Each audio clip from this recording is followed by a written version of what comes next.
thing I love about the DC characters, specifically the Trinity, Superman, Batman, and Wonder Woman, is that they're icons. The symbols mean something. The Superman S, the Batman symbol, and the Wonder Woman shield, all of that is very iconic, and it means a lot to people. Just the other day, I was driving down the street, I saw 2 different people wearing Superman shirts, and I see more people wearing Wonder Woman shirts now because of the movie, and Batman shirts all the time. They're not just characters people love, they mean something. What they do represents something to people. I'm a big fan of Batman. I started out with Detective Comics. Batman doesn't have any superpowers, so I find him relatable. For Superman, it's not just about being this man of steel. I'll take the ones on the right. It's about him being that beacon of hope. It's about him inspiring others. It's about him giving people faith that tomorrow will be better. Oh, that you can't pick amongst your children? Obviously, I have an affinity for Wonder Woman. She completes the Trinity, and that character is amazing. You can say that Superman represents truth, justice, and the American way, but really he represents hope. And Wonder Woman represents love and compassion and truth. But you can boil it down to love. And then you look at Batman and he represents justice. So they all have these great elements of heroism that are embodied and defined so vividly in these different characters.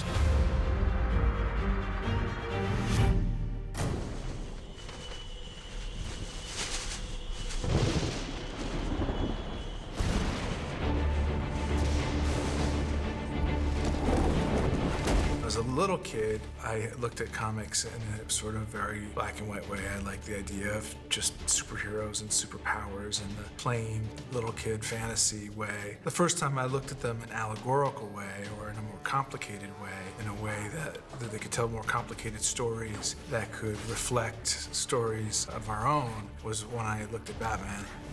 In particular, the Frank Miller treatment of Batman, that was something that I thought was really complicated and grown up.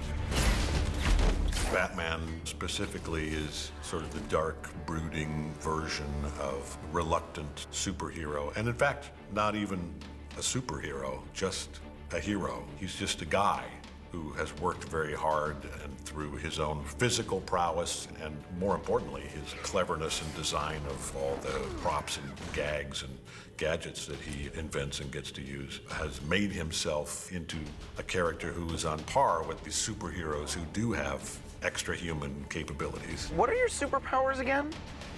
I'm rich.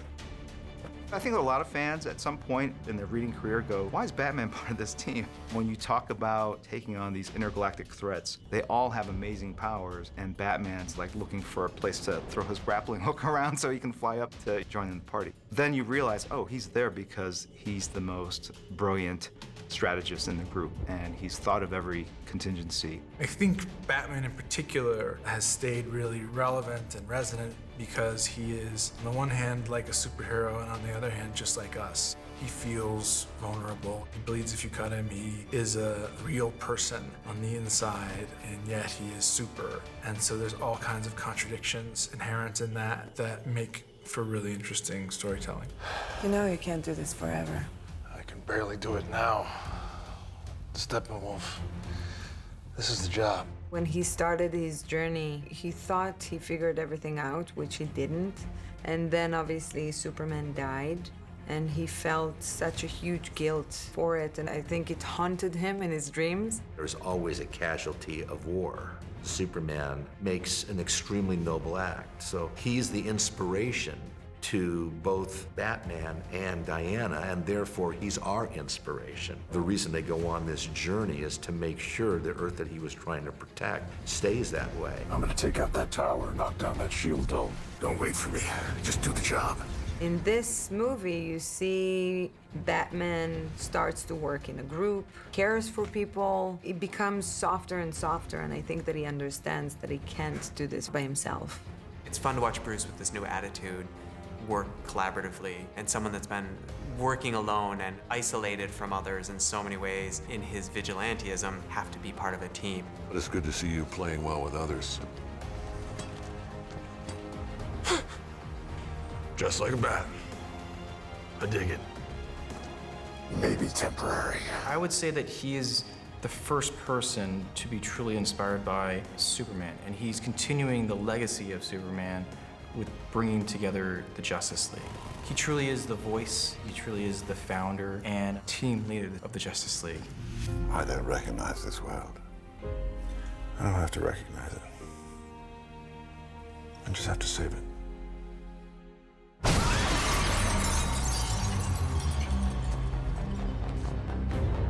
It's been amazing to see Wonder Woman evolve. We got a little glimpse of her in BVS, and you could tell she was mysterious, but she was really strong-willed. And in the Wonder Woman movie, we find out how she kind of becomes Wonder Woman.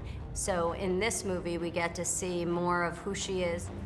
As much as Bruce wants to step up and take on this new role, he's a little clumsy at that. He's not been a team player, he's not been a leader. And for as much as Diana's also been on her own and been acting sort of in isolation for so long, there's a spirit about her that is much more collaborative and that becomes much more of a leader. And I think the two of them together bolster one another. They shore up one another and become a great partnership. You're risking lives. Theirs and maybe countless more. We don't have time for a control group. Is it a risk? Yes, but it's necessary. Why? Because of your guilt? Diana in the comics has great relationships with all of Justice League, but her relationship with Batman specifically goes a little deeper than the others. She is often the voice of reason when he's emotionally driven, doing something that maybe is not in the best interest of the team. Love writing her. It makes her very tricky to write because you've got to put your mindset in somebody who is beyond thoughtful, beyond strategic, beyond smart, and the nuance of the character is unlike any other character because of where she comes from and what her mission is and what she believes in. She's just a character that is an inspiration.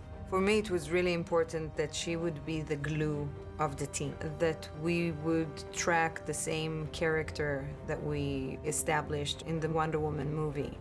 One of the most beautiful qualities are the fact that she just cares for people in the most sincere way. So I made a point out of the importance of Diana being this glue to the team, that she would make each and every one of them, even if it's in small moments, feel stronger and loved and capable. I know it's frightening, but if you go under, I promise we will pull you back out. The Justice League is far bigger than Diana, but for me, I think that the most magical moments are the ones, even when the stakes are really high and there's so much tension and there's no time and the pace is going forward really quick, that she finds a moment to make them feel better, to make them feel capable. Remember what you told me about Hart in the hangar? I bet you thought I wasn't listening. Thank you. I think a lot of these guys, because of their special powers and maybe feeling partially either ashamed or trying to hide them, were kind of alone. It was a secret they were concealing. And now with the Justice League, they get to share their powers. So I think that there's something really comforting and bonding in that. That's what makes these movies so appealing to me, because I can't relate to a superhero if it's only for its powers, because I'm not one. I don't know how it feels to have greatest power. And this is something that I really was aware of, and it was important for me that we bring something that is easy to relate to. She's vulnerable, and she's sincere, and she cares, and she's warm, and she's loving. These are qualities that all of us have. On my lead. So for me, these qualities are what makes Wonder Woman more interesting.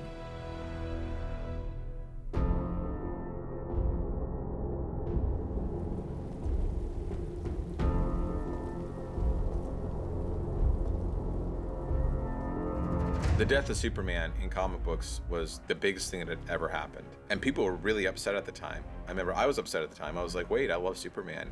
Everyone wore these black armbands with a Superman symbol on them. And everyone felt the weight of his death. You saw funerals for Superman and felt like the DC Universe was missing something big. And I think people outside of comics crave Superman to come back too. They're like, you can't take Superman away. And ultimately, when he did come back, it was a celebration. It's a classic story, isn't it? The old death and rebirth of the king. He's the genesis. He's the first superhero. He's like the alpha and omega of our pantheon.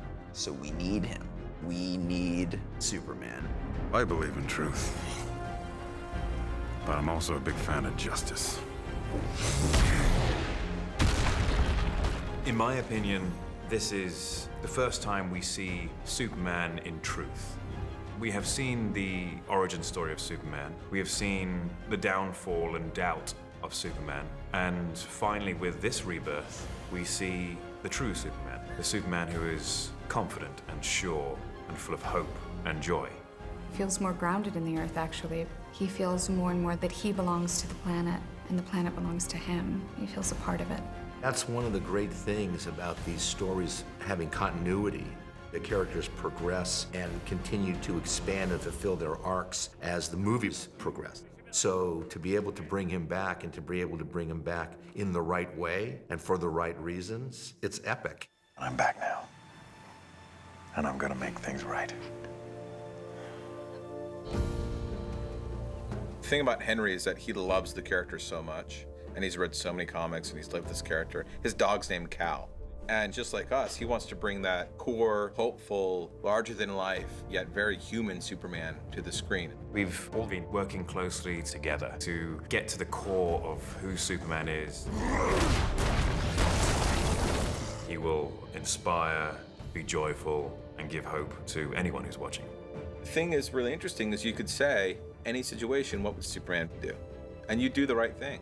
And I think to people who love these characters, it means much more. Wonder Woman isn't just a character people love, it's a character that people embody, a character people want to be, a character that people aspire to be. And I think that's what Superman, Batman, and Wonder Woman do, is that they go beyond just being characters that are cool. They're characters that are important.